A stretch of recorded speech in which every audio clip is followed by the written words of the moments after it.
Assalamualaikum warahmatullahi wabarakatuh. Berjumpa lagi dengan saya Didi Kurniawan. Mari kita lanjutkan pembahasan kita untuk video materi akuntansi biaya, dan di kesempatan ini kita akan membahas kelanjutan dari topik tentang FOH Departmentalization. Di video materi part yang pertama kita sudah membahas secara singkat pengantar atas FOH, basic konsep atas FOH yang akan kita gunakan sebagai pembahasan lebih lanjut mengenai FOH Departmentalization. Nah, di part yang kedua ini kita akan membicarakan konsep dasar atas yang namanya FOH Departmentalization. Kenapa FOH itu harus didepartementalisasikan, dikelompokkan based on departemennya masing-masing, dan kemudian harus didistribusikan di antara departemen-departemen yang ada di dalam satu perusahaan. Oke, mari kita bahas lebih detail. Yang pertama adalah kita lihat dulu bagaimana Pak Carter berbicara tentang FOH Departmentalization ini. Departmentalization of factory overhead means dividing the plant. Departmentalization of factory overhead means dividing the plant into segments.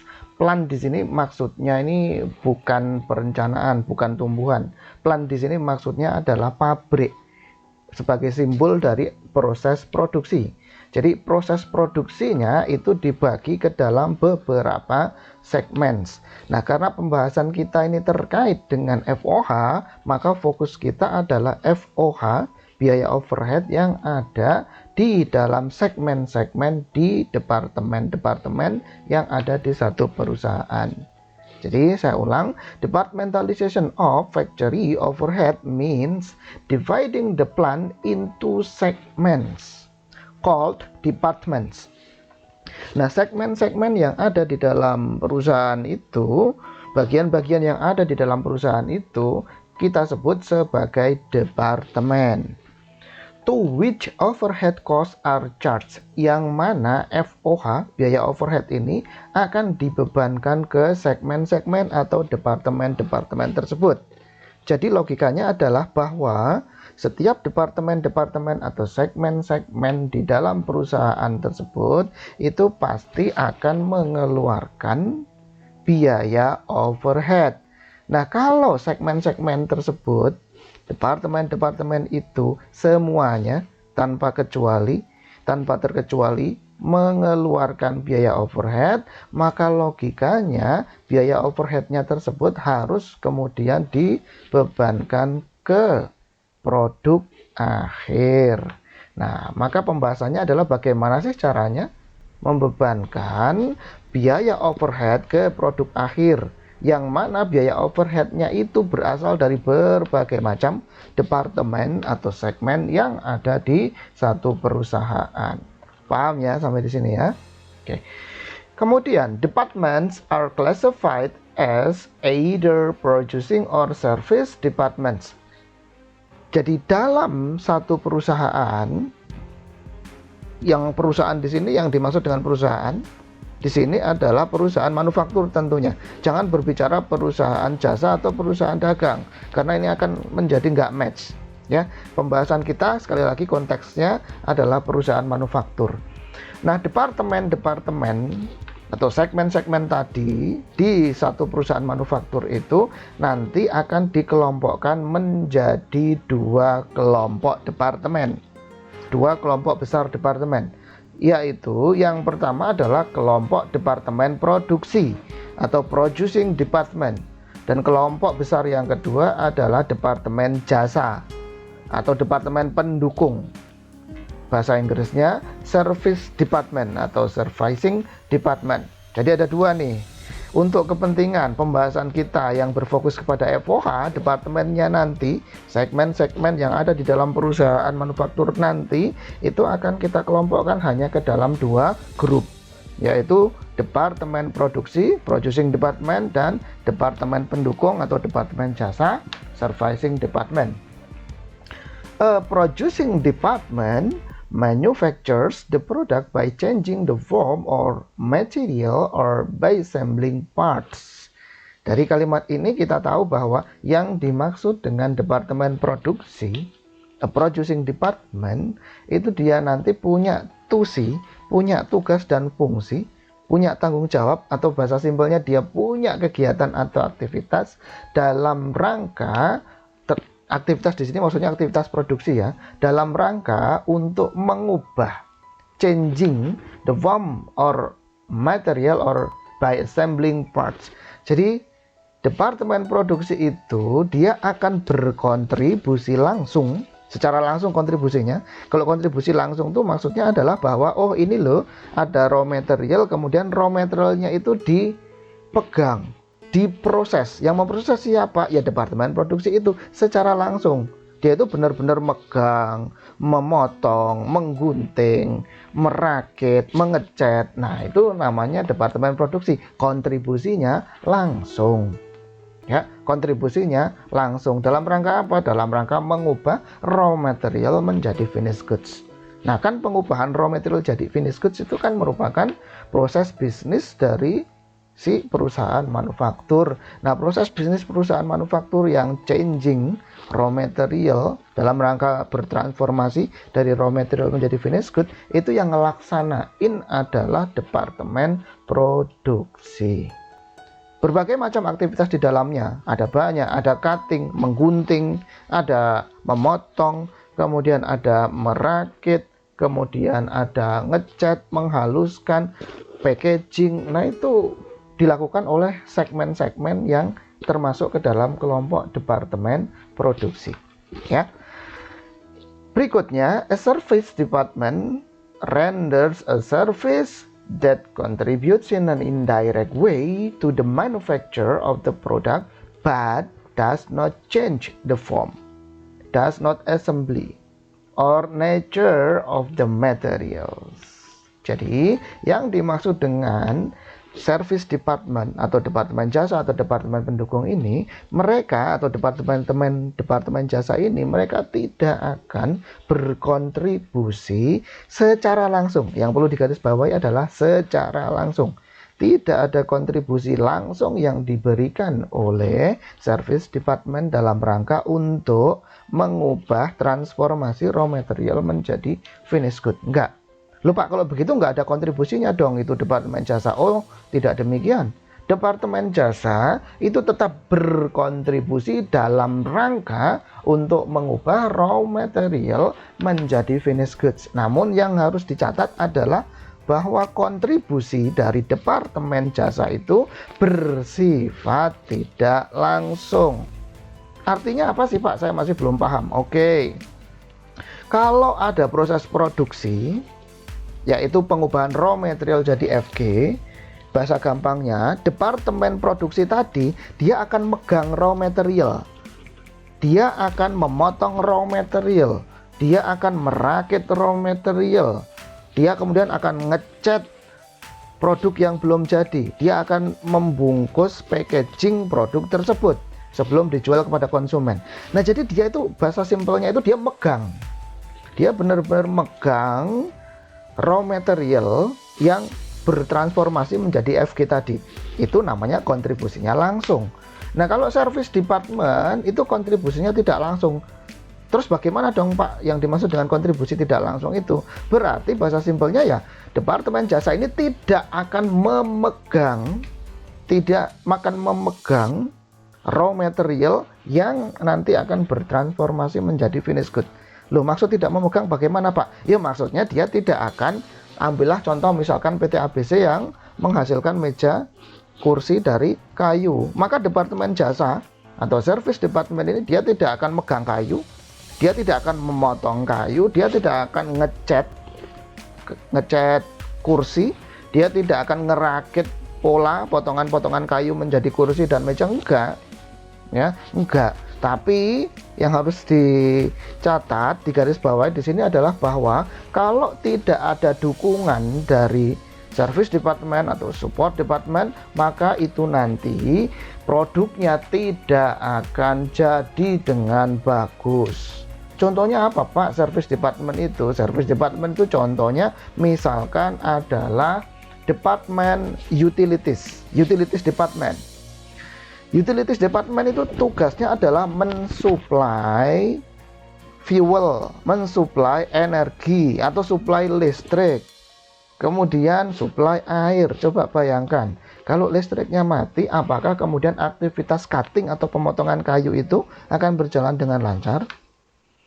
Kalau mesin produksinya itu ternyata kehabisan bensin atau solar untuk mengoperasikan mesin itu, apakah kemudian dapat berjalan dengan mulus itu mesin, proses produksinya, mesinnya itu dapat beroperasi dengan normal? Ya nggak bisa gitu loh. Jadi tetapi Departemen Utilities tadi itu dia tidak akan bersinggungan secara langsung dengan kayu dalam rangka berubah menjadi kursi dan meja kayu, nggak akan. Tapi support dia yang mensupport energi jelas itu sangat berguna dan dibutuhkan oleh Departemen Produksi. Nah, itulah yang dimaksud dengan kontribusi langsung oleh Departemen Produksi dan kontribusi tidak langsung yang diberikan oleh Departemen Jasa atau Service Department. Ya. The examples of producing and service departments are as follows. Nah, berikut ini adalah contoh-contoh dari Producing Department dan Service Department, kata Pak Carter. Kita cek ya. Producing Department contohnya antara lain Cutting Department, Planning Department, Assembly Department, Upholstery, Finishing, Machining, Cooking, Brewing, Distilling, Milling Room, Plating, Knitting, Mixing, Refining, Bottling, Canning, Glazing, Fabricating. Nah, apa sih persamaan dari departemen-departemen ini yang dicontohkan oleh Pak Carter? Persamaannya adalah, coba kalau kita perhatikan, maka ini semua departemen ini punya satu kegiatan atau aktivitas tertentu yang secara logika, yang secara penalaran kita, kegiatan-kegiatan ini pasti berdampak langsung atas konversi raw material terhadap menjadi finished good. Cutting ada dampak langsung dalam rangka konversi raw material menjadi finished good. Knitting jelas ada kontribusi langsung, ada efek langsung, dampak langsung dari konversi raw material jadi finished good. Bottling, iya. Oh, berarti produknya itu berupa botol-botolan gitu ya. Nah, itu ada kontribusi langsung, ada efek langsung dalam rangka raw material berubah menjadi finished good. Glazing juga, fabricating, pelapisan dengan kain juga. Ya, jadi ada efek langsung terhadap produk. Kelihatan jasa yang diberikan oleh Departemen Produksi itu nampak jelas pada produk akhir. Itu Producing Department. Departemen-departemennya ada yang dicontohkan di sini ini. Kemudian Service Department, contoh departemennya adalah ada Utilities, kemudian Receiving, Inspection, Storage, Security, Purchasing, Materials Handling, Shipping, Medical, Production Control, Personnel, Maintenance, Cafeteria, General Factory, Cost Pool. Nah, kalau kita perhatikan nih contoh-contoh departemen jasa yang diberikan contohnya oleh Pak Carter ini, semuanya ini semua ada kesamaan juga. Kesamaannya adalah bahwa departemen-departemen ini tidak memiliki efek langsung atas finished goods yang dihasilkan oleh perusahaan. Jadi artinya aktivitas-aktivitas, kegiatan-kegiatan yang dilakukan oleh departemen-departemen ini efeknya tidak akan langsung dan tidak akan kelihatan di final product. Contohnya adalah inspection, menginspeksi, mengecek apakah produknya bagus atau tidak, kualitasnya yang sudah dibuat itu produknya mutu atau enggak, bermutu atau tidak. Apakah aktivitas inspeksi itu kemudian tampak kelihatan di produk? Enggak. Ya, tidak. Kemudian aktivitas storage, penyimpanan. Penyimpanan di sini adalah penyimpanan atas raw material, penyimpanan atas finished goods. Apa kelihatan itu prosesnya? Kan nggak kelihatan itu prosesnya yang bisa tampak di produk akhir, nggak ada. Aktivitas pembelian raw material nggak ada kelihatannya itu dalam transformasi raw material jadi finished good, enggak. Material handling pun juga demikian. Maintenance, yang di maintenance apa? Mesin dong. Masa produk di maintenance? Enggak lah. Yang di maintenance adalah mesin. Yang ngerawat mesin-mesin produksi itu adalah departemen utility department atau maintenance department lah, katakanlah demikian. Apakah maintenance department ini kemudian ada kontribusi langsung? Dia megang kayu untuk diubah menjadi kursi dan meja kayu, kan nggak ada. Ya, aktivitasnya sih maintenance department itu nggak akan nampak di dalam final product, di produk akhir, nggak kelihatan. Nah, maka dari itu kontribusinya ini bersifat tidak langsung. Tapi bayangkan, apabila kemudian tidak ada aktivitas maintenance, apakah proses produksi bisa berjalan lancar? Nggak bisa. Apabila kemudian raw materialnya itu tidak disimpan dengan proper, dengan baik, apakah proses produksi bisa berjalan dengan lancar? Nggak bisa. Apabila kemudian tidak ada aktivitas purchasing yang dilakukan oleh purchasing department, apakah kemudian proses produksi bisa ada? Nggak ada. Jadi ini berkontribusi juga dalam proses konversi raw material jadi finished good, namun kontribusinya bersifat tidak langsung, efeknya tidak kelihatan di produk akhir. Tapi kita yakin bahwasanya tanpa adanya aktivitas yang dilakukan oleh departemen jasa, maka produk akhir atau finished good tidak akan berwujud dengan baik, tidak akan hadir, tidak akan muncul dengan baik. Paham ya sampai di sini ya? Oke. Nah, jadi kalau kita summary-kan, kita rangkumkan, maka untuk FOH departmentalization, untuk departementalisasi FOH ini, maka departemen atau segmen tadi yang sudah kita bahas itu atau bagian itu dalam satu perusahaan nanti akan dibagi jadi dua, yaitu producing department dan servicing department, atau departemen produksi dan departemen jasa atau departemen pendukung. Nah, tadi yang sudah kita bahas panjang lebar tadi, kalau kita mau summary-kan lagi, kita ambil intinya, jadi bahwa yang dimaksud dengan departemen produksi itu adalah departemen yang dilalui oleh produk, yang disinggahi oleh produk dalam rangka proses konversi dari raw material menjadi finished goods. Nah, ini yang menarik.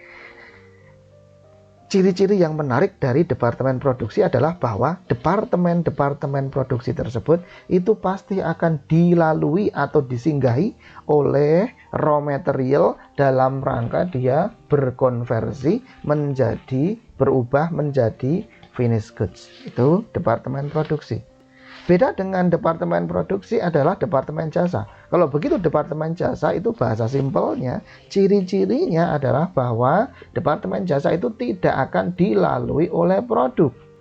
Karena memang tidak melakukan proses konversi secara langsung dari raw material menjadi FG. Nah, bayangkan gitu loh. Di sini ada, saya ambil contoh departemen produksi satu aja, departemen cutting.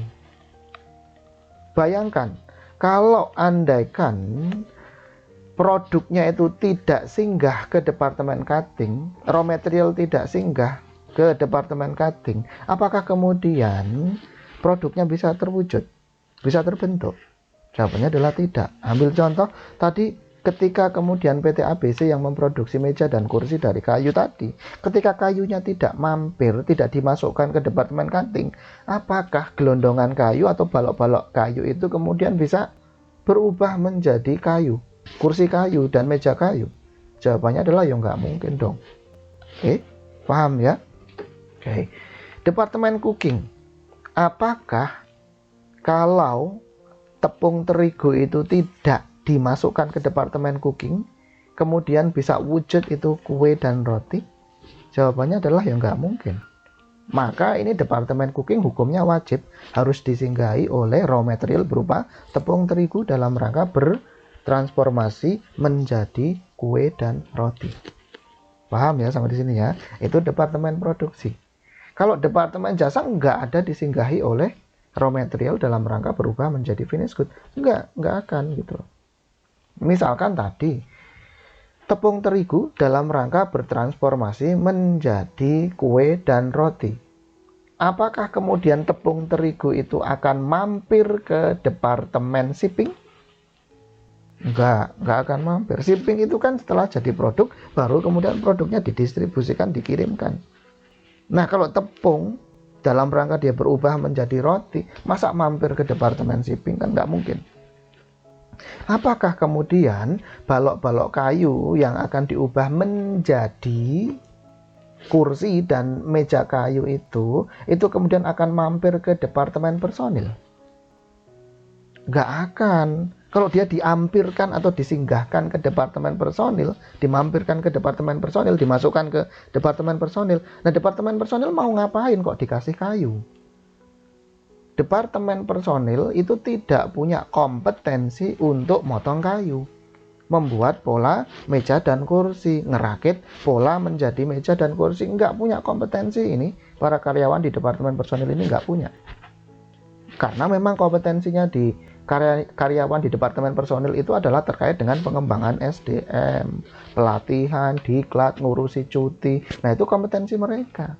Jadi nggak akan mungkin ketika balok kayu dimasukkan ke departemen personil, tiba-tiba terus jadi kursi kayu. Nggak mungkin, nggak bakal bisa mereka. Paham ya?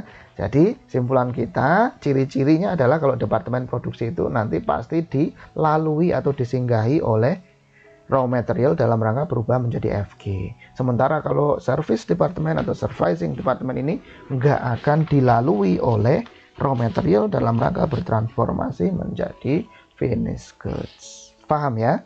Oke. Nah, coba kalau kita lihat secara grafis, ya. Jadi yang namanya perusahaan manufaktur itu kan memang proses bisnisnya adalah mengkonversi atau mengubah raw material bahan baku menjadi finished goods atau produk jadi. Ambil contoh, misalkan di satu perusahaan itu dia punya beberapa departemen, ya, punya beberapa departemen. Ada departemen cutting, assembly, power, dan general. Ini adalah segmen-segmen yang tadi kita bahas. Ini adalah departemen-departemen yang ada di perusahaan yang sedang kita bahas ini. Nah, raw material awalnya kan disimpan di raw material warehouse setelah dibeli dari vendor atau supplier.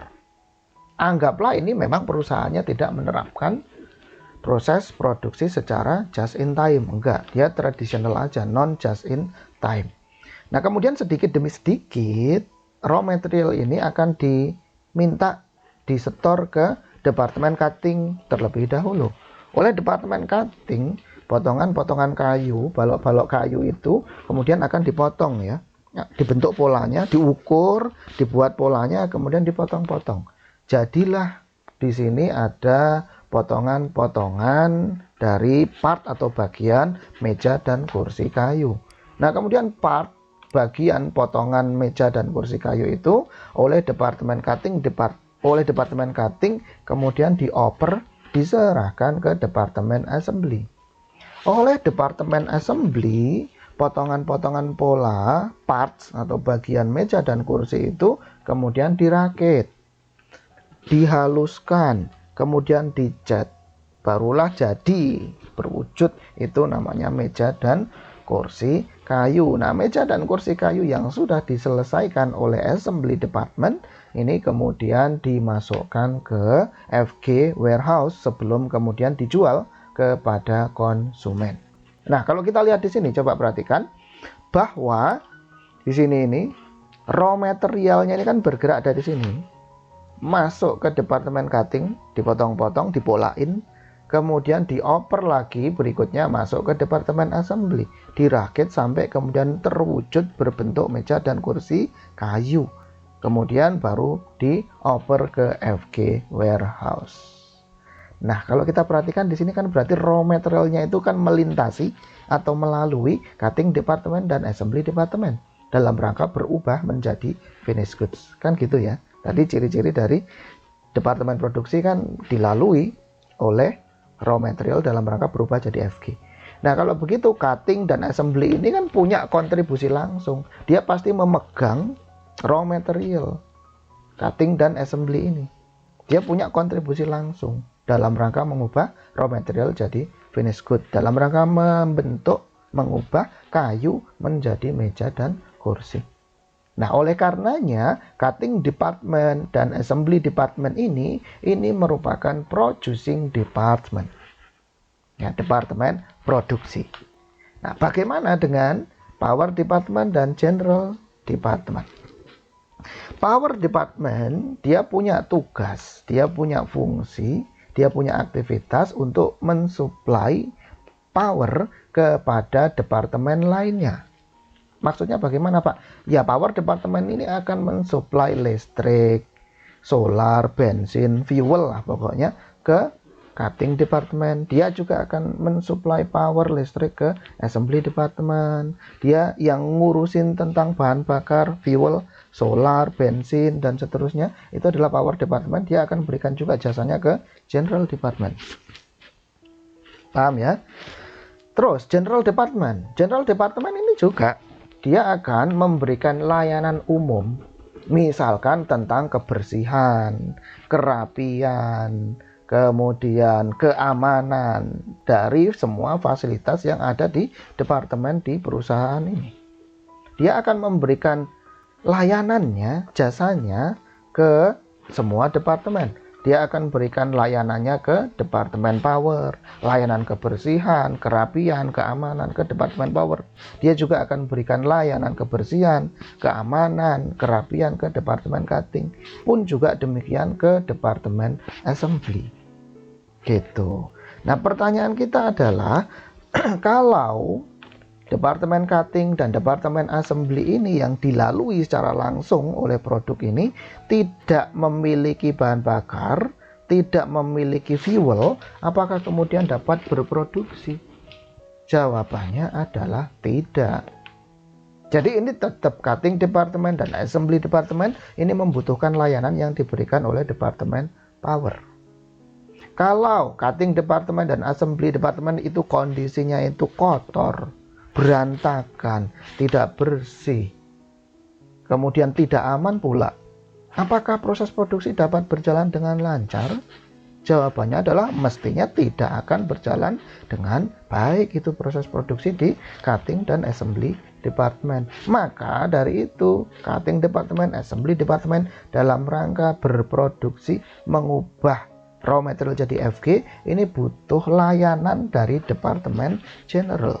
Maka departemen general kan tadi juga akan memberikan layanan kepada power department, cutting department, dan assembly department.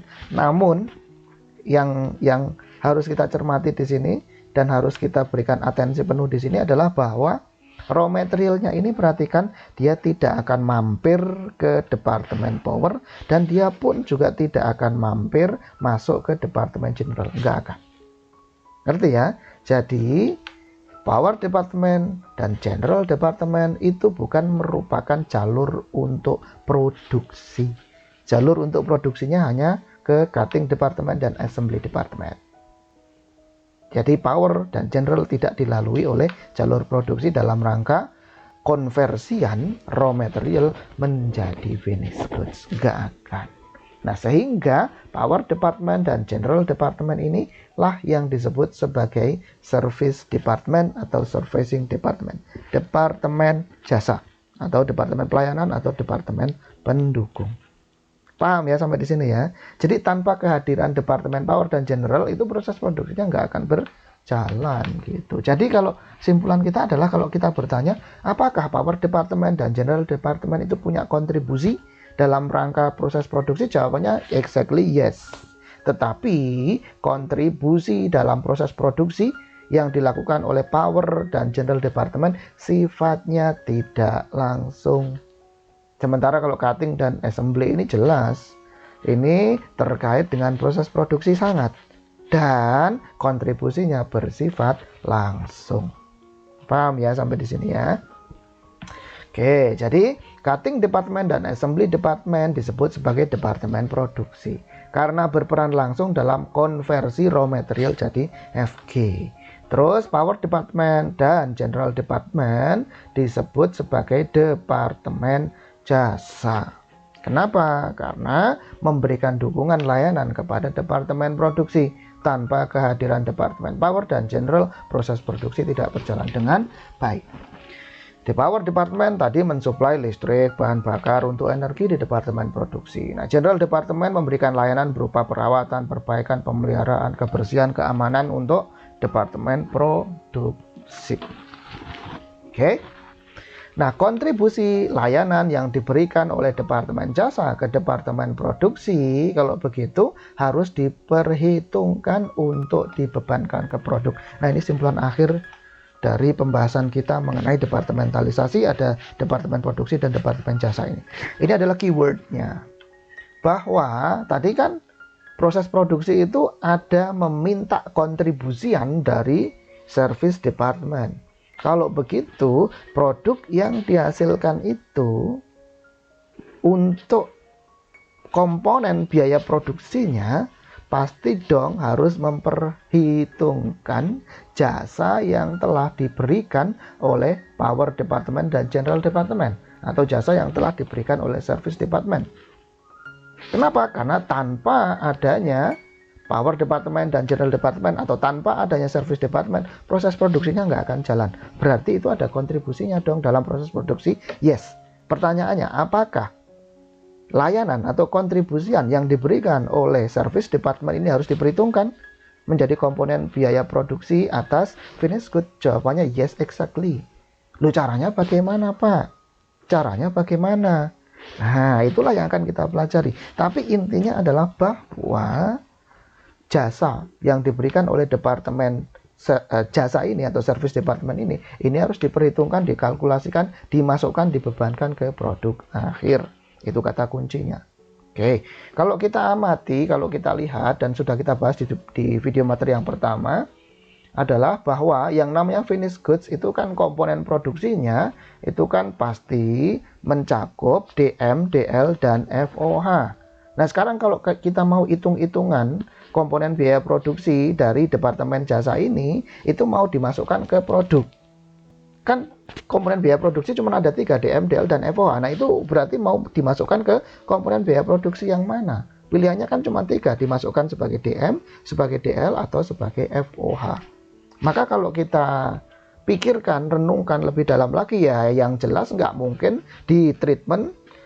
Bayangkan ya, jasa yang diberikan oleh Power Department dan General Department ini kontribusiannya apakah bisa diakui, dimasukkan, digabungkan sebagai direct material? Ya jelas nggak mungkin. Yang namanya direct material itu kan berbentuk kayu dalam konteks PT ABC yang menghasilkan meja dan kursi kayu tadi. Pasti berbentuk kayu, DM itu. Jadi nggak mungkin, mosok Power Department dan General Department dia memberikan layanan berupa kayu, kan enggak. Jadi ini jelas bukan DM. Direct labor bagaimana? Ya jelas nggak mungkin juga. Direct labor dia tidak supply tenaga kerja yang kemudian motongin dan ngerakit balok-balok kayu tadi. Enggak. Karyawan Power dan General nggak punya kompetensi untuk motong, membuat pola kayu. Dan demikian juga dia nggak punya kompetensi untuk merakit kayu untuk menjadi meja dan kursi, kan gitu. Nah, kalau begitu, yang paling pas dan pantas kan berarti tinggal satu aja dimasukkan ke dalam komponen biaya produksi di FG-nya, yaitu FOH. Nah, udah, berarti jelas di sini bahwa kontribusian yang diberikan oleh Departemen Jasa ini pasti akan dimasukkan ke produk akhir. Tapi dimasukkan ke mana? Sebagai komponen biaya apa? Jawabannya jelas, sebagai komponen biaya FOH. Maka dari itu topik bahasan kita adalah FOH Departmentalization. Karena memang nggak mungkin ini Departemen Jasa itu memberikan layanan yang berupa prime cost. Nggak mungkin. Pasti layanan yang diberikan oleh Service Department itu berupa biaya konversi. Dan biaya konversinya itu pun bukan berupa DL, tetapi berupa FOH. Jelas ya sampai di sini ya? Oke. Maka bahasan kita adalah tentang FOH. Jadi FOH Departmentalization itu jelas bahwa pokok fokus bahasannya itu adalah tentang FOH. Jadi yang didepartementalisasinya ini adalah tentang FOH. Oke, paham ya sampai di sini ya? Oke, sekarang kita lanjutkan. Bahasan mengenai setting predetermined FOH rate yang bersifat multiple rate. Jadi rate-nya, tarif FOH-nya itu lebih dari satu. Di video materi yang pertama sebelumnya ini kita sudah bahas bahwa ditinjau dari jumlah rate-nya, jumlah tarifnya, ya, itu dalam satu perusahaan itu, maka tarif FOH-nya itu ada yang bersifat single, ada yang bersifat multiple. Kan gitu. Nah, sekarang kita akan coba lihat bagaimanakah satu perusahaan itu men-setting tarif FOH apabila kemudian departemennya itu banyak. Kan kita habis bahas departemen produksi dan departemen jasa ya. Berarti ada departemen produksi dan ada departemen jasa. Berarti pasti ini nanti FOH-nya bersifat multiple rate. Oke, dan kemudian di video materi sebelumnya, part yang pertama kita juga sudah bahas mengenai siklus FOH. Siklus FOH itu ada di awal periode melakukan setting up atas tarif FOH, kemudian during in the period melakukan perhitungan untuk pembebanan FOH dan pencatatan atas FOH aktual yang terjadi. Dan kemudian di akhir periode siklus FOH adalah berupa penutupan closing dari FOH applied dan FOH control. Itu siklus dari FOH.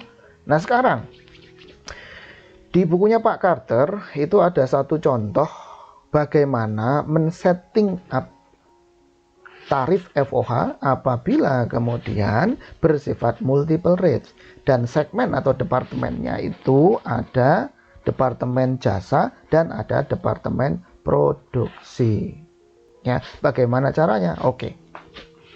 Nah, yang pertama tentunya adalah kita masuk ke awal periode dulu. Ya, kita lihat posisi di awal periode. Karena judulnya di sini adalah setting predetermined FOH rate, maka pembahasan kita nanti ke bawah ini hanya akan berada ketika posisi perusahaan itu berada di awal periode atau at the beginning of the period. Kita tidak berbicara during in the period dan at the end of the period. Kita hanya berbicara di titik awal, posisi di awal periode.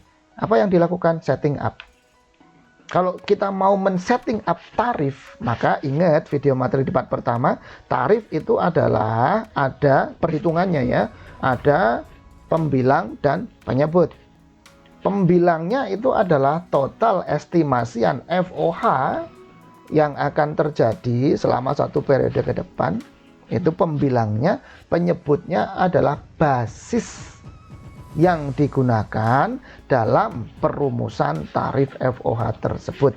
Jadi kita akan menghitung nih berapakah pembilangnya, berapakah estimasian total FOH-nya, dan kemudian penyebutnya adalah basis alokasi yang digunakan untuk menghitung tarif. Ya, oke. Jadi ceritanya di sini ada satu perusahaan yang bernama DeWitt Products.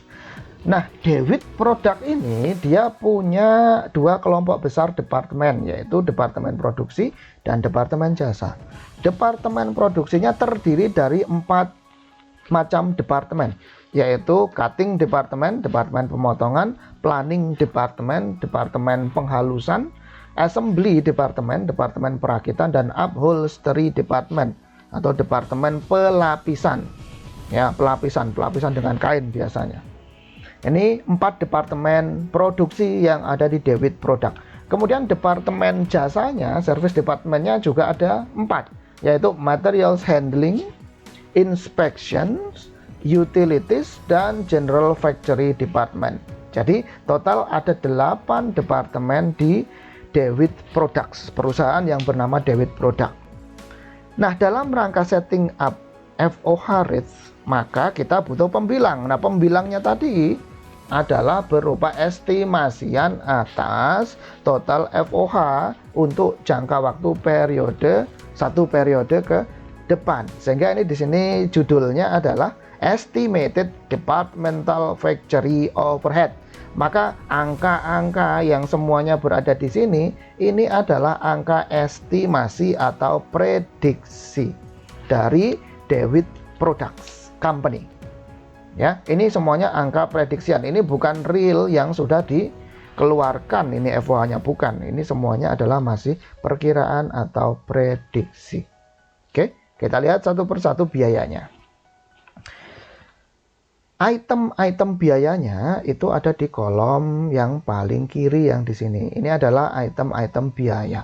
Tentu saja item-item biaya yang di sini semuanya pasti 100% merupakan kelompok dari biaya overhead atau FOH. Jadi tidak mungkin semua biaya yang di sini ini bukan FOH, itu tidak mungkin. Semuanya pasti adalah merupakan biaya overhead atau FOH. Oke. Kemudian di sini ada F or V. F itu menunjukkan perilaku biaya yang bersifat konstan atau fixed cost.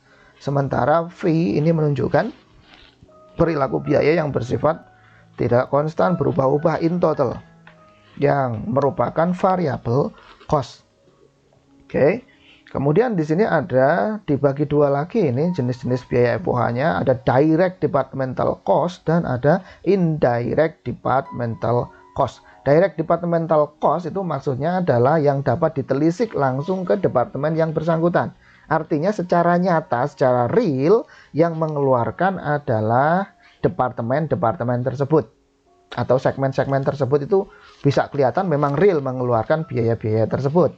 Ini direct departmental cost.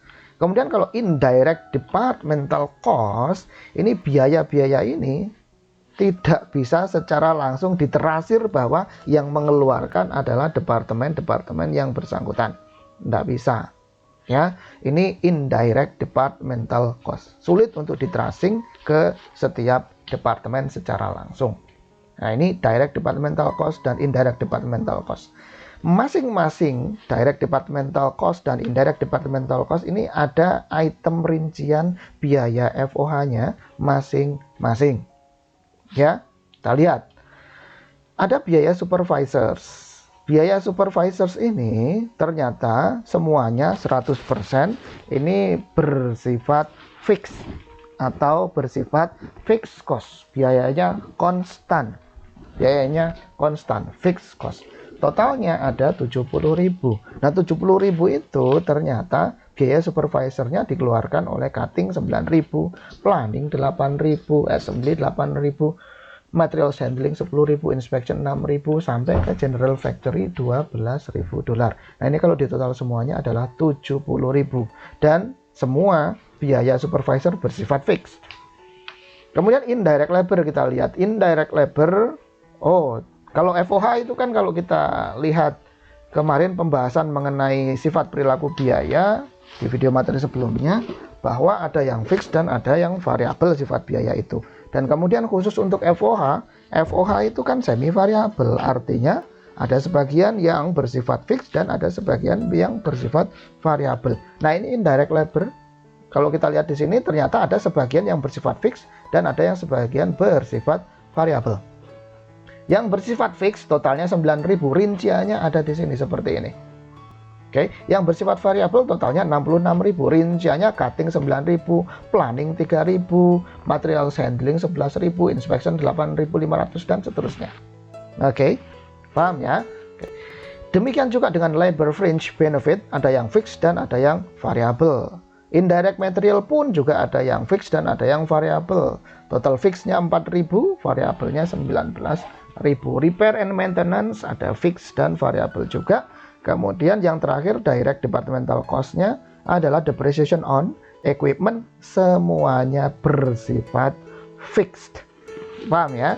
Nah, kemudian kalau kita lihat, nggak semua item rincian biaya FOH ini ada untuk setiap departemen. Sebagai contoh, repairs and maintenance itu, ternyata material handling itu nggak ada mengeluarkan biaya terkait dengan repairs and maintenance, nggak ada. Inspection juga ternyata nggak ada repairs and maintenance, nggak butuh repairs and maintenance ternyata untuk inspeksi, kan gitu. Demikian pula dengan depreciation on equipment. Ternyata kalau kita lihat, yang punya depreciation on equipment itu hanya departemen produksi dan departemen general factory department.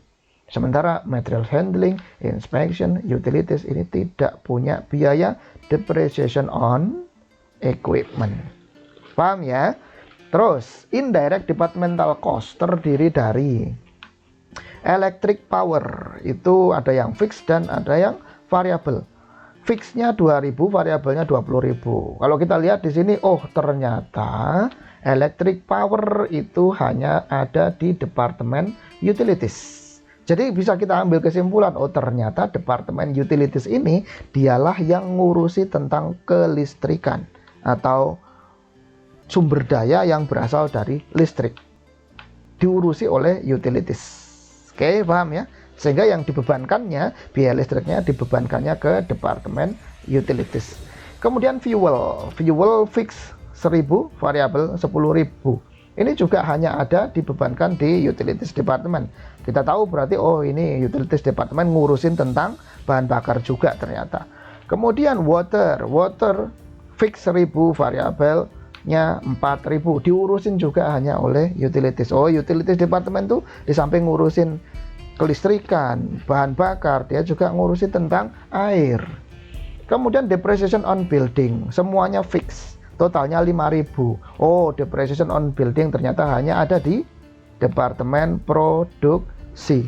Kemudian property tax. Ini property tax itu ya anggaplah itu semacam pajak bumi bangunan. Ya, pajak bumi dan bangunan. Nah, pajak bumi dan bangunannya ini ternyata hanya ada di departemen produksi. Oh, logik berarti. Lupa, kenapa kok bisa logik? Nah, ini kan depreciation on building-nya hanya ada di departemen produksi. Berarti anggaplah ini building-nya itu hanya ada di departemen produksi saja. Sehingga kalau begitu kan ada building, berarti ada pajaknya PBB-nya. PBB-nya pun juga atas building yang ada di departemen produksi. Paham ya? Oke. Kemudian insurance atas kebakaran itu ternyata oh yang punya gedung kan hanya departemen produksi. Oh berarti ya ini semuanya hanya ada di departemen produksi dan totalnya 3.000, bersifat semuanya fixed. Oke.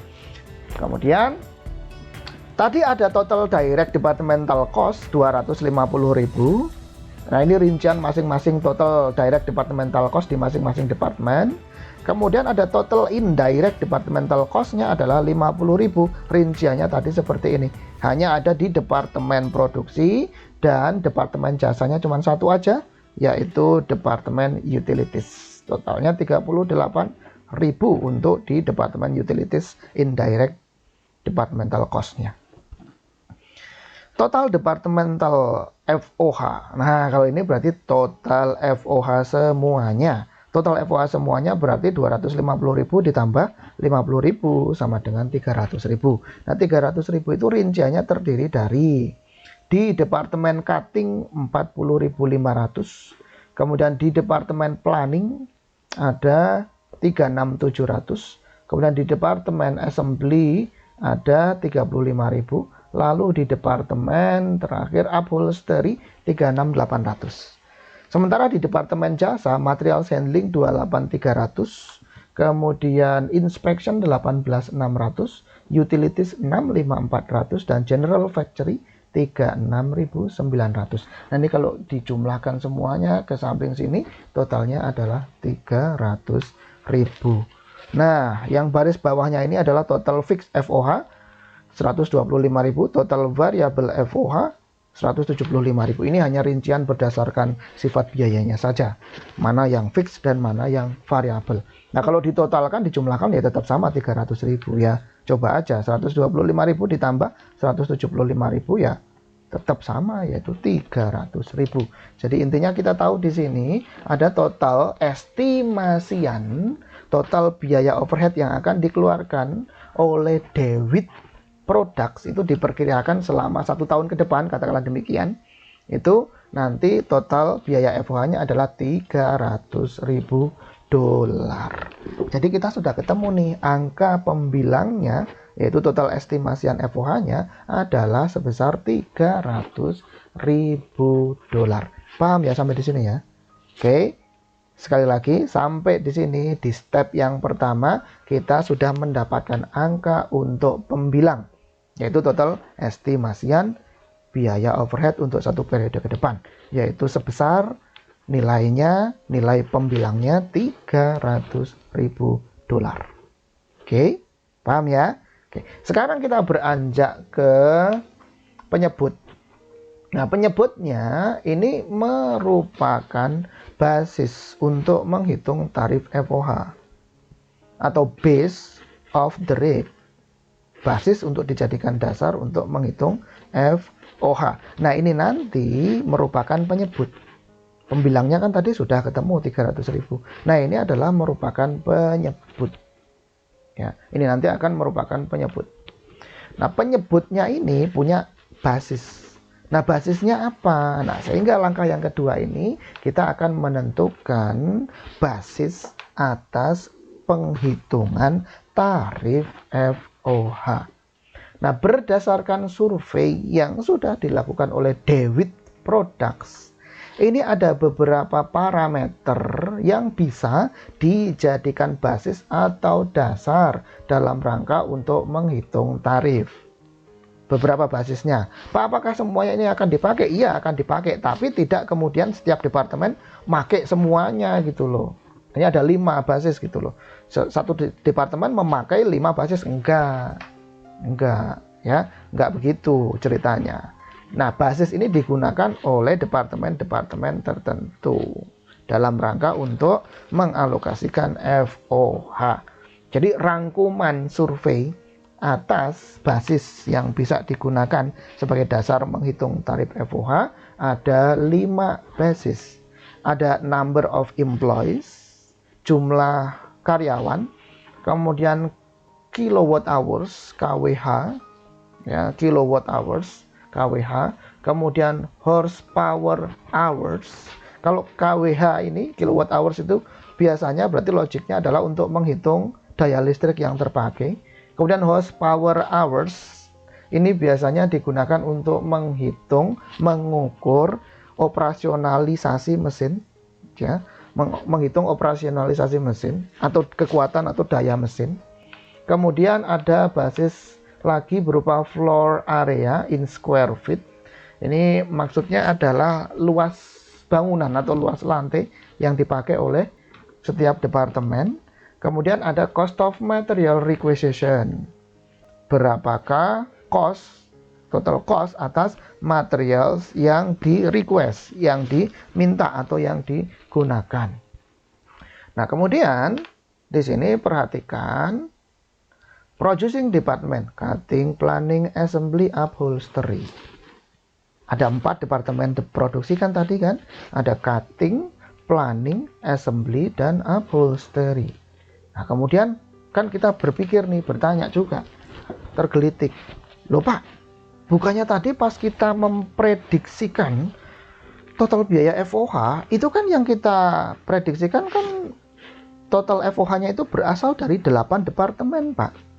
Yaitu dari departemen produksi ada 4 departemen, dan ada dari departemen jasa atau service departemen 4 buah departemen juga Pak. Tadi kan ada inspection department, materials handling, kemudian utilities, dan general factory. Ada 4 departemen jasa. Loh, kenapa kok di sini yang disurvei mengenai basis atau tarif untuk penyusunan FOH-nya kok hanya 4 departemen dan semuanya berasal dari departemen produksi saja Pak?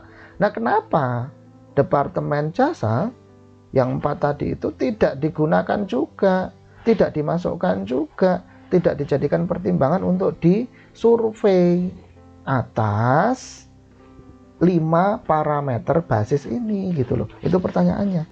Yang menarik ini pertanyaannya. Dan harus dijawab. Jawabannya adalah simpel. Perhatikan bahwa, saya tanya dulu ya, bahwa yang namanya FOH itu akan dibebankannya kemana? Loh, ke produk dong Pak, ke produk akhir atau ke FG. Oke. Nah, kemudian betul itu jawabannya.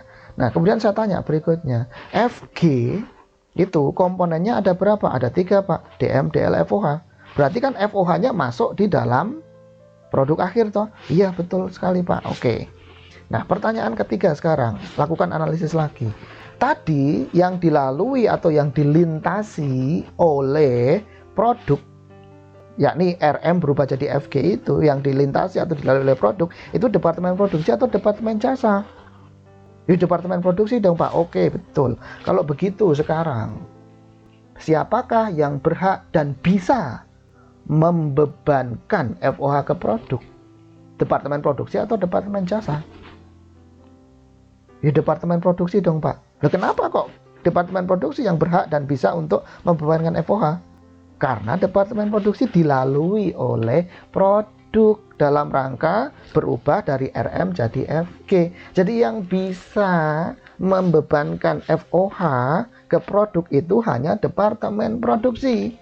Sementara departemen jasa nggak bisa ngebebanin FOH ke produk akhir. Kenapa? Karena tidak dilalui oleh produk dalam rangka bertransformasi dari RM jadi FG. Nah, kalau yang bisa membebankan FOH hanya departemen produksi saja, maka kalau begitu tarif FOH hanya akan ada di departemen produksi. Nggak ada tarif FOH di departemen jasa.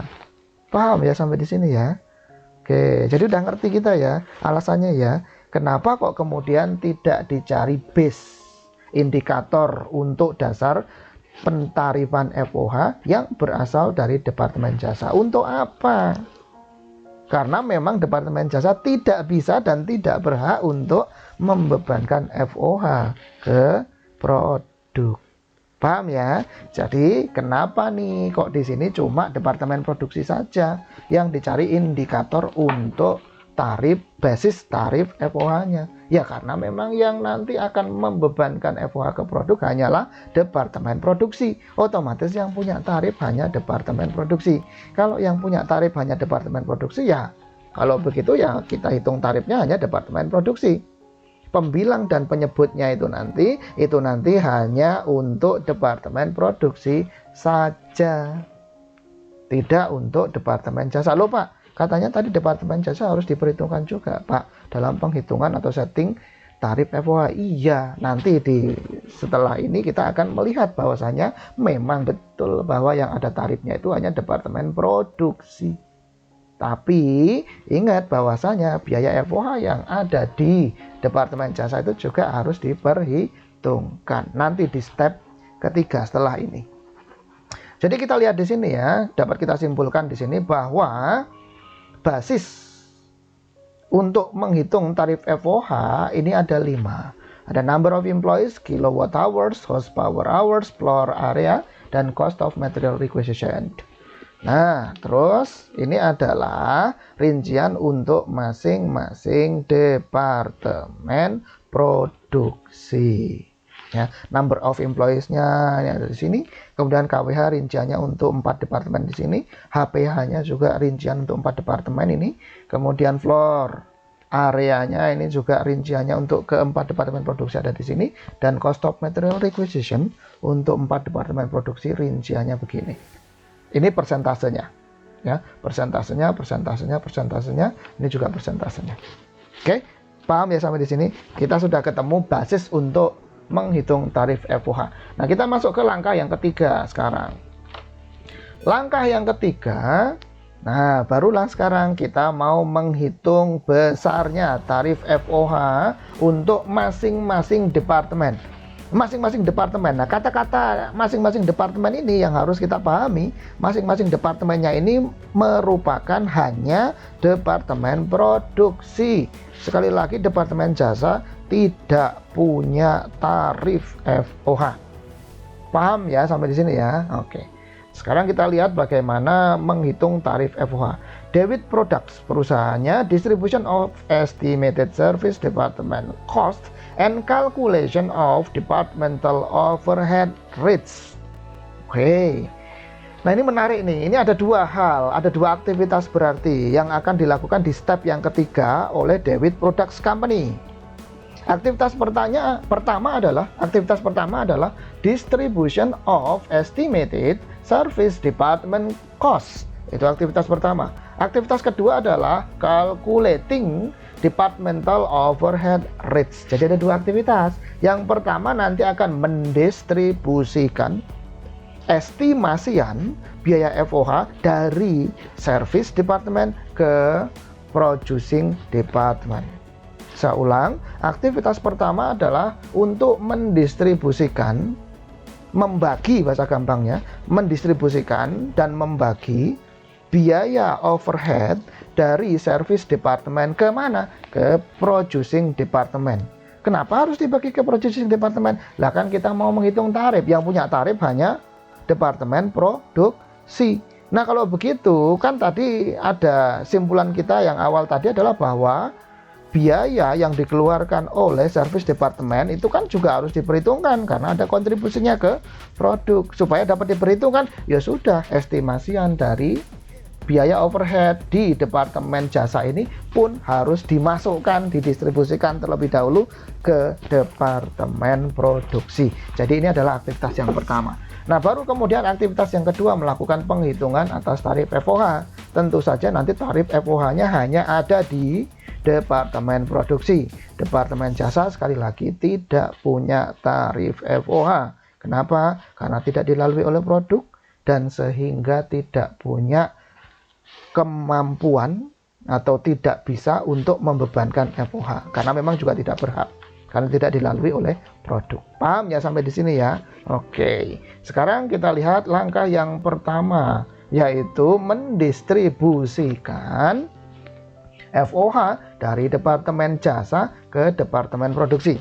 Nah, kalau begitu untuk mendistribusikan, untuk membagi, maka kita butuh basis atau dasar pembagian, dasar untuk mendistribusikannya. Kita harus pikirkan apa itu gitu loh ya. Oke, kita lihat satu persatu. Baris yang paling atas ini adalah total departmental factory overhead before distribution of service departments. Oh, baris yang atas ini adalah saldo awal dari biaya overhead sebelum didistribusikan. Tadi sebelum didistribusikan, estimasian total FOH-nya kan 300.000. Rinciannya adalah yang ini.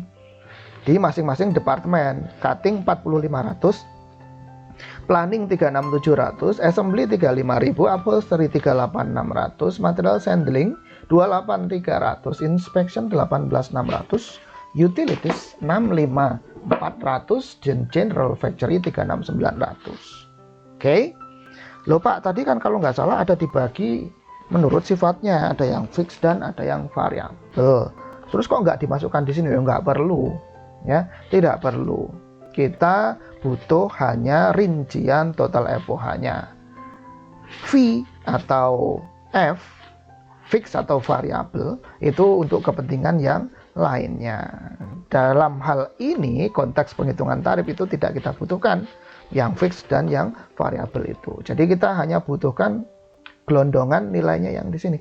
Atau tadi di step yang pertama kita ambil dari sini, total departmental factory overhead yang ini.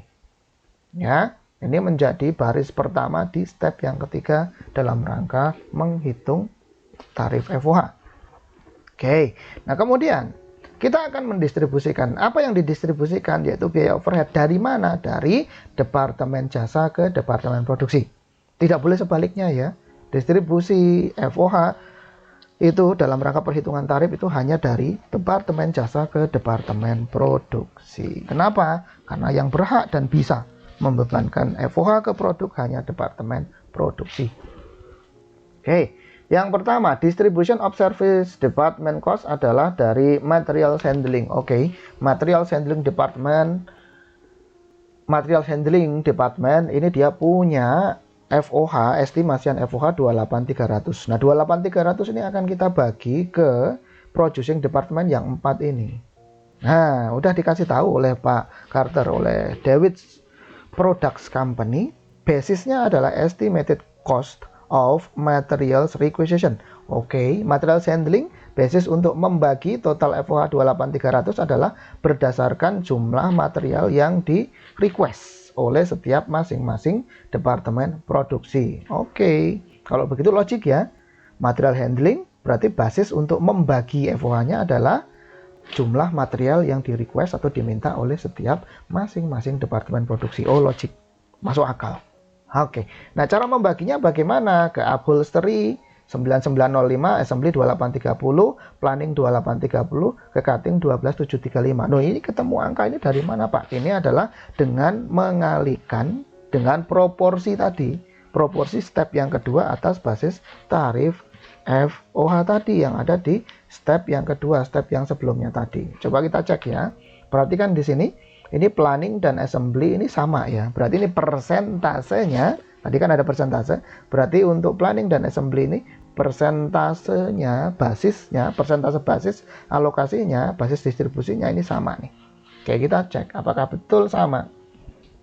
Tadi kan pakai cost of material requisition ya. Perhatikan planning dan assembly, oh betul Pak, sama, yaitu masing-masing 10%. Berarti 10% dikalikan total biaya di FOH di material handling 28.300. 10% kali 28.300 sama dengan 2.830 dolar. Sama ya, betul ya. Oke.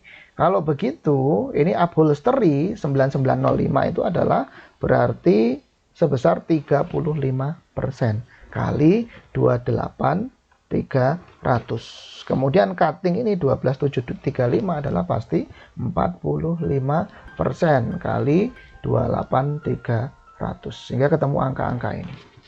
Paham ya? Oke.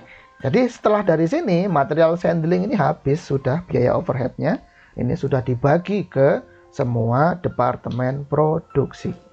Kemudian yang kedua, inspection. Base to allocate-nya adalah equally to assembly and upholstery department. Oke. Ini menurut David, manajemen di David Product Company, bahwa untuk biaya inspeksi yang sebesar 18.600 ini hanya akan dibagi secara equal, secara sama, secara equal hanya ke assembly dan upholstery. Jadi ternyata aktivitas cutting dan planning ini tidak perlu diinspeksi. Yang perlu diinspeksi adalah aktivitas assembly dan upholstery, dan porsinya sama. Sehingga equal dibagi 18.600 dibagi ke assembly 9.300 dan upholstery 9.300 dolar juga. Ini inspection. Setelah dari sini 18.600 dikurangi 18.600 habis. Sehingga full semua biaya overhead di inspection department sudah didistribusikan ke production department. Berikutnya utilities department. Ya, utilities department total biayanya adalah 65.400. Ini total biaya overhead di utilities department. Nah, 65.400 akan dibagi ke cutting, planning, assembly dan upholstery. Basisnya adalah, kita lihat di sini basisnya 20% using KWH. Kemudian 50% menggunakan HPH, horsepower hour, dan 30%-nya based on floor area. Oke. Kalau begitu, 20% dikalikan 65.400 sama dengan 13.080 akan kita bagi berdasarkan KWH. Ini angkanya beda-beda. Berdasarkan KWH, kita lihat nih. Ini yang 10% nih pasti ya. 13.080 dibagi ke planning, ini ke planning sebesar 1.308. Ini kan berarti 10%. Kita cek ya. Berarti based on KWH apakah planning itu 10%? Based on KWH apakah planning 10%? Oh ya betul. Planning 10%. Ini ya, planning 10%. Oke. Kemudian cutting 20%. Berarti 2 kalinya planning, cutting. 2 kalinya. Oh ya betul, 2 kalinya. 2 kali 1.308 sama dengan 2616. Paham ya sampai di sini ya? Ini 20%-nya. 50%-nya based on HPH. Berarti 50% kali 65.400, setengahnya berarti 32.700. 32.700-nya ini dibagi ke masing-masingnya ini departemen produksi. Kita perhatikan, beda-beda semua. Kita lihat di sini upholstery 65.40, berarti dikalikan 2 nih, berarti 32.700 65.40 berarti 20%. Kayak kita cek ya, upholstery apakah HPH-nya 20%? Upholstery HPH-nya betul 20%. Upholstery HPH-nya 20% basisnya. Kemudian cutting 40%, 2 kalinya. Cutting 2 kalinya upholstery. Berarti 2 kali 6540 sama dengan 13.080. Oh ya betul. Oke, paham ya? Nah, kemudian sisanya 30% kali 65.400 yaitu 19.620 itu based on floor area. 19.620 based on floor area. Nah, kita cek di sini cutting dan upholstery sama 4905. Berarti harus sama ini. Prosentase untuk basisnya harus sama ini antara upholstery dan cutting. Kita cek based on floor area apakah sama. Upholstery 25%, cutting 25%. Oh iya, sama juga. 25%. Berarti betul ya. Ini adalah basis yang digunakan untuk yang 30% dari total biaya overhead di utilities department dikalikan 65.400. Nah, setelah kita alokasikan di sini semuanya, maka kemudian saldo biaya overhead di utilities department sekarang menjadi 0, yaitu 65.400 dikurangi 13.080 minus 32.700 dikurangi lagi dengan 19.620.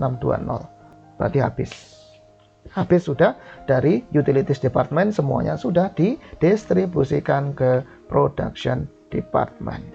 Oke, nah yang terakhir kemudian general factory.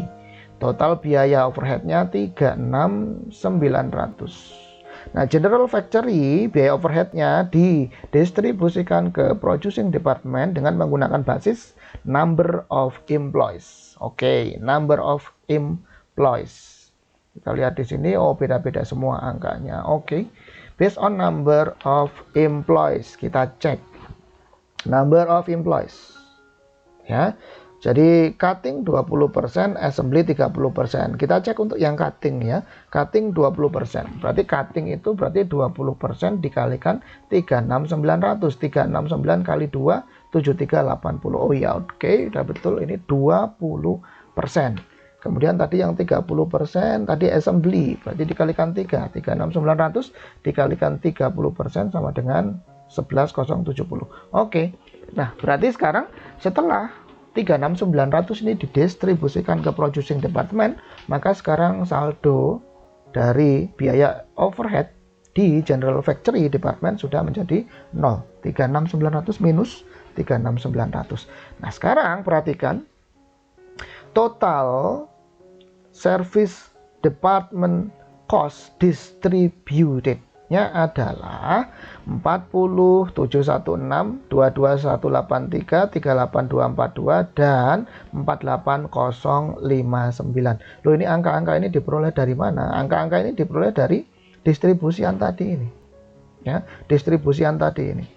Jadi 12.735 tambah 2616 sampai ke 7380 sama dengan 4716. Demikian pula ini yang didistribusikan ke cutting department. Planning department dia mendapat ketambahan biaya overhead dari departemen jasa totalnya 22.183. Kemudian assembly department dia ketambahan biaya overhead dari distribusian departemen jasa, total penambahannya sebesar 38242.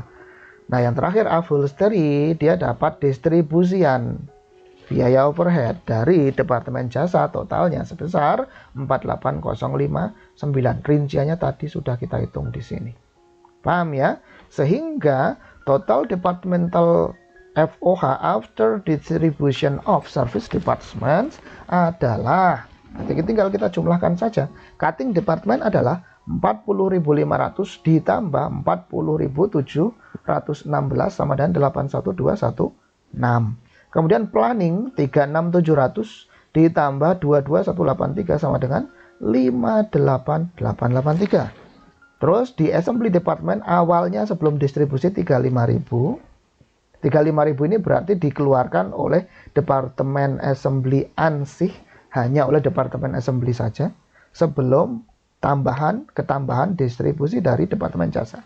Nah, ketambahan dari departemen jasa biaya overhead sebesar 38242, sehingga sekarang total biaya overhead di assembly department adalah 73242.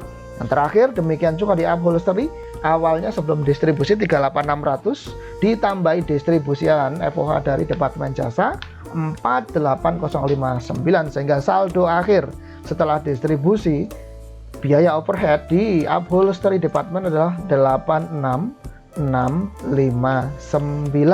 Nah, kalau kita tambahkan 81216 ditambah 58883 ditambah 73242 plus 86659, ini jumlahnya adalah 300.000. Perhatikan bahwa saldo FOH before distribution of service department to producing department 300.000 dan setelah atau after distributing overhead from service department to producing department adalah tetap sama, yaitu 300.000. Loh Pak, kok bisa nggak berubah? Ya memang tidak berubah, kan kita hanya sekedar mendistribusikan FOH dari departemen jasa ke departemen produksi. Jadi apa yang berubah? Nggak ada yang berubah. Yang berubah adalah hanya saja, yang berubah adalah bahwa saldo akhir setelah distribusi di service department ini semuanya nol. Kan nol nih, service department semuanya nol. Tinggal yang ada saldonya yang ada saldo FOH-nya hanya di departemen produksi saja. Ya ini. Dan setelah ditotal jumlahnya harus sama dengan before distribution. Jadi ini kita tahu ya, saldo FOH before distribution 300.000 ini harus sama dengan after distribution departemen jasa ke departemen produksi, harus sama, tidak boleh berbeda. Pak, kalau berbeda bagaimana Pak? Salah itu berarti ya. Jadi harus sama ya, harus sama, tidak boleh berbeda. Nah, yang menarik di sini adalah di bukunya Pak Carter itu ada kesalahan ya, kesalahan layout ya. Ini saya lingkari, saya bentuk elip merah begini, maksudnya adalah di bukunya Pak Carter ada kekeliruan atau kesalahan. Kesalahannya apa? Kesalahan layout. Perhatikan, kita lihat di bukunya Pak Carter ya, ini kesalahan layout nih. Mestinya 300.000-nya tuh di sini, kemudian 81216 ini di cutting di sini, 58883 itu planning di sini harusnya, kemudian 73242 itu adalah total assembly di sini, kemudian 86659 ini adalah upholstery. Ya, jadi ini salah layouting nih Pak Carter ya. Mestinya ini di tab ke kiri satu kali tab. Jadi 300.000-nya di sini. 86659 ini adalah upholstery, letaknya di sini. Paham ya sampai di sini ya? Oke. Nah, ini sampai di sini ini berarti kita sudah melaksanakan aktivitas yang pertama, yaitu mendistribusikan estimasian biaya overhead dari service department ke producing department. Paham ya sampai di sini ya? Kita baru sampai atau selesai mengerjakan aktivitas yang pertama. Nah, sekarang kita lihat aktivitas yang kedua, menghitung tarif untuk FOH-nya. Oke. Kita lihat, kita cek di sini.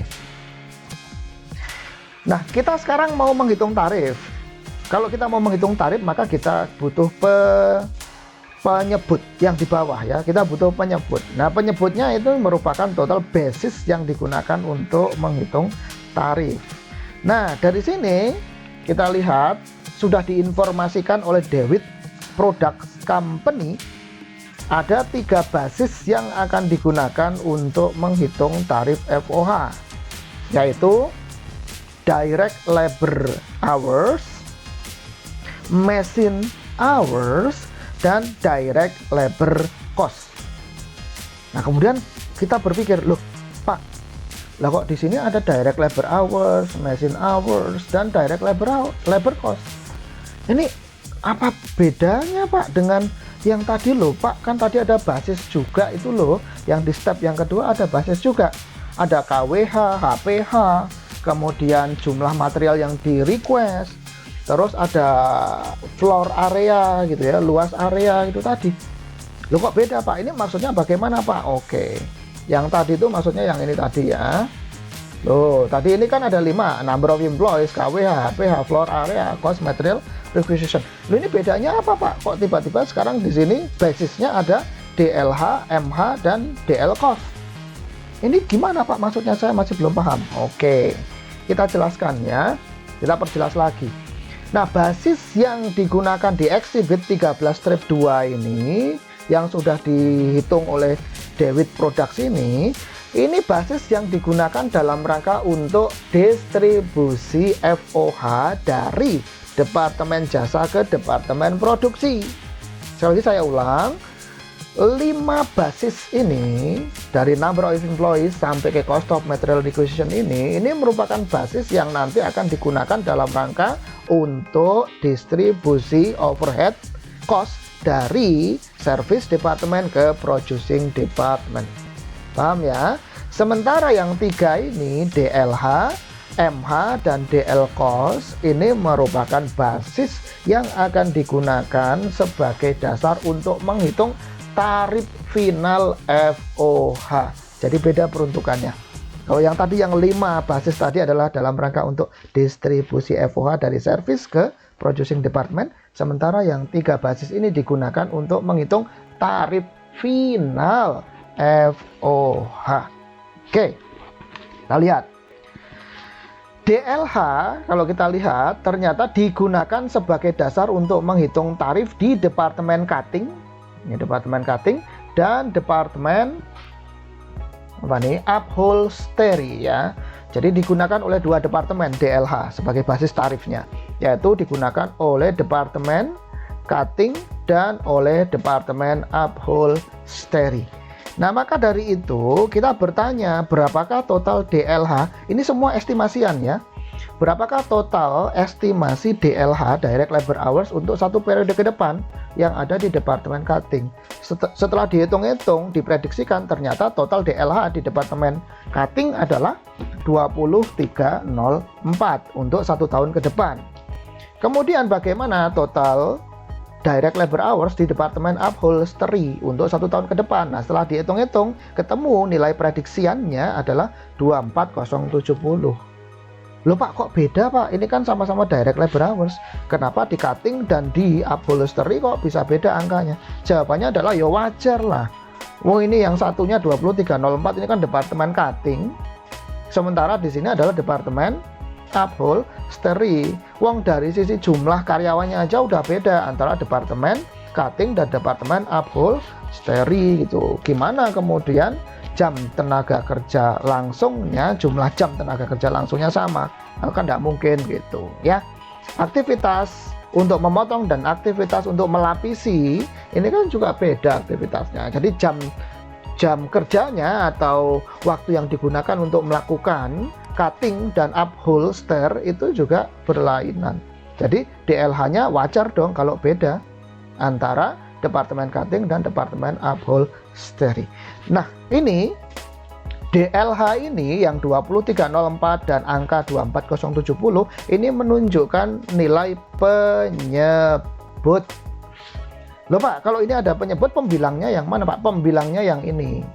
Untuk Departemen Cutting, pembilangnya adalah total estimasian FOH di Departemen Cutting after distribution, yaitu 81216. Total penyebutnya berupa basis tarif FOH-nya, yaitu DLH 20304. Sehingga dengan membagi 81216 dengan 20304 kita ketemu tarif FOH untuk Departemen Cutting, yaitu $4 per Direct Labor Hour atau $4 per DLH. Ingat, perhatikan kalau menuliskan tarif itu yang benar. Menuliskan tarif itu satuannya harus lengkap. Jadi kalau di sini cuma ditulis $4, wah itu salah, itu $4 loh, itu bukan tarif. Kalau $4 itu adalah akumulatif, ya, akumulatif nilai, bukan tarif. Tarif itu satuannya harus jelas. Misalkan Rp 2000 per jam. Nah itu baru betul. Jangan menuliskan tarif parkir berapa, Rp 2000. Nah itu nanti ambigu itu nanti. Ya, kita bisa tertipu itu. Misalkan sudah keluar parkir, kita bertanya berapa ongkos parkirnya. Misalkan dia jawab ongkos parkirnya adalah 6.000 gitu.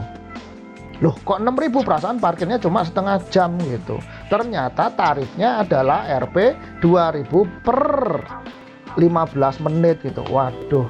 Nah, yang penyebutnya yang per 15 menit itu nggak ditulis, itu kan konyol, itu kan penipuan itu kan. Jadi kalau menulis tarif itu harus lengkap, jelas ya.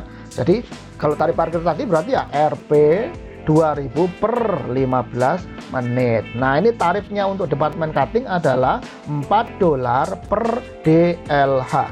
Paham ya sampai di sini? Kemudian departemen upholstery. Departemen upholstery pembilangnya total estimasian FOH-nya adalah 86659. Kemudian penyebutnya adalah total DLH di upholstery 24070. Kita bagi ini ketemunya adalah 3,6. Sehingga tarif untuk departemen upholstery adalah $3,6 per DLH. Oke, paham ya?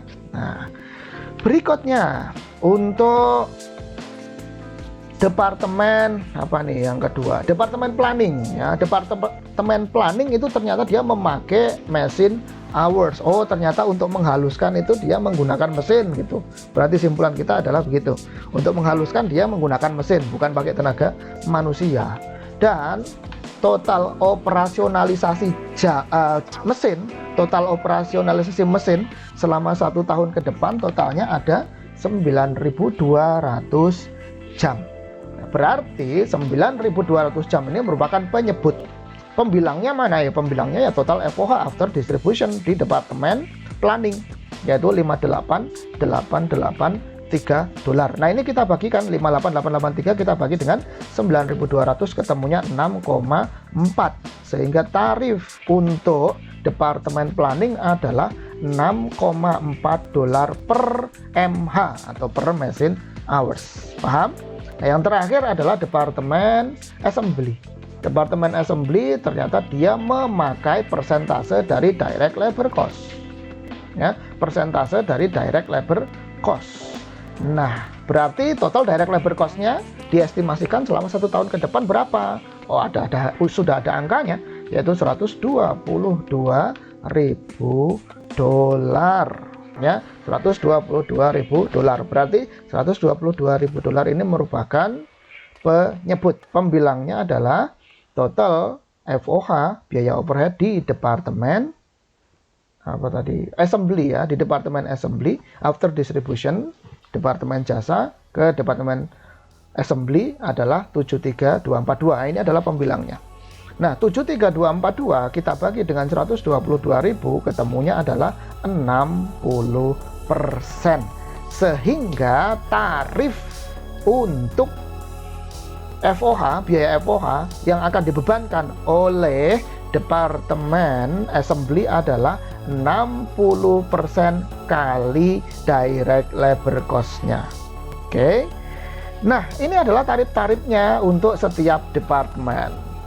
Jadi, Pak, ini kan nanti kan raw materialnya akan bergerak awalnya masuk ke departemen cutting, kemudian dioper ke departemen planning, masuk lagi ke departemen assembly, yang terakhir ke departemen upholstery. Habis itu raw materialnya sudah sempurna, paripurna diproses atau diolah menjadi finished goods, kan gitu ya. Oke. Nah, berarti kan semuanya ini berhak dan bisa untuk membebankan FOH kan, Pak? Yes, exactly. Nah, berarti alur pikirnya adalah ketika pertama kali kan raw material masuk ke departemen cutting. Nanti departemen cutting akan membebankan FOH sebesar $4 dikalikan dengan berapakah total DLH pada periode tersebut. Nah, tinggal dikalikan ketemulah total FOH yang dibebankan oleh departemen cutting. Raw material berjalan lagi masuk ke departemen planning. Di departemen planning nanti akan dibebani dengan FOH, bukan berdasarkan pada DLH, tapi berdasarkan kepada machine hours. Berapakah mesin produksi beroperasi di departemen planning sepanjang periode itu? Nah, itu tinggal dikalikan dengan tarifnya $6,4 per MH. Ketemulah FOH yang dibebankan oleh departemen planning. Yang ketiga masuk ke departemen assembly. Ke departemen assembly dibebani lagi dengan FOH dong. Gimana cara membebaninya? Ya tinggal dikalikan dengan total direct labor cost yang dikeluarkan oleh departemen assembly. Bukan direct labor cost total semua untuk satu perusahaan Dewit Product, bukan. Tapi departemen assembly mengeluarkan direct labor cost berapa untuk periode itu. Dikalikan dengan 60%. Ketemu FOH yang dibebankan oleh departemen assembly. Yang terakhir raw material yang sudah diolah atau WIP itu akan masuk ke departemen upholstery. Di departemen upholstery, pembebanan FOH-nya based on direct labor hours. Nah, berarti berapakah jam tenaga kerja langsung yang digunakan sepanjang satu periode tertentu di atau oleh departemen upholstery? Tinggal dikalikan dengan $3,6 per direct labor hour, ketemu FOH. Nah, untuk total FOH real yang dibebankan di periode yang bersangkutan itu nanti tinggal dijumlahkan saja. Berapa total FOH dibebankan oleh departemen cutting, berapa total FOH dibebankan oleh departemen planning, berapa total FOH dibebankan oleh departemen assembly, plus berapa FOH yang dibebankan oleh departemen upholstery. Nah, itu nanti menjadi total FOH applied yang dibebankan ke produk sepanjang periode yang bersangkutan. Paham ya sampai di sini ya? Nah, itu proses tadi, proses penghitungan FOH itu berada di during in the period. Berada di during in the period, tidak di awal periode. Nah, contoh pembahasan kita tadi dari step yang pertama sampai step yang ketiga adalah hanya posisinya perusahaannya yaitu David Product Company ini hanya berada di awal periode atau hanya berada di at the beginning of the period. Jadi ini saya kasih catatan bahwa contoh kita yang sudah kita bahas step 1, 2, dan 3 tadi itu adalah hanya masih dalam rangka setting tarif FOH saja. Artinya hanya berada di awal periode, belum mencakup siklus FOH lengkap. Kalau siklus FOH lengkap kan mulai dari awal, tengah, during in, dan akhir periode. Oke, paham ya sampai di sini ya. Jadi kita sudah mendapatkan tarif FOH di awal periode. Yang ini tarif FOH-nya. $4 per DLH Departemen Cutting, $6,4 per MH di Departemen Planning, 60% direct labor cost di Departemen Assembly, dan $3,6 per direct labor hours di Departemen Upholstery. Ini adalah produk akhir dari yang dilakukan oleh David Product Company di awal periode, yaitu berupa tarif FOH. Oke, paham ya sampai di sini? Oke, terima kasih atas perhatiannya. Kita lanjutkan pembahasan di video materi part berikutnya. Terima kasih. Assalamualaikum warahmatullahi wabarakatuh.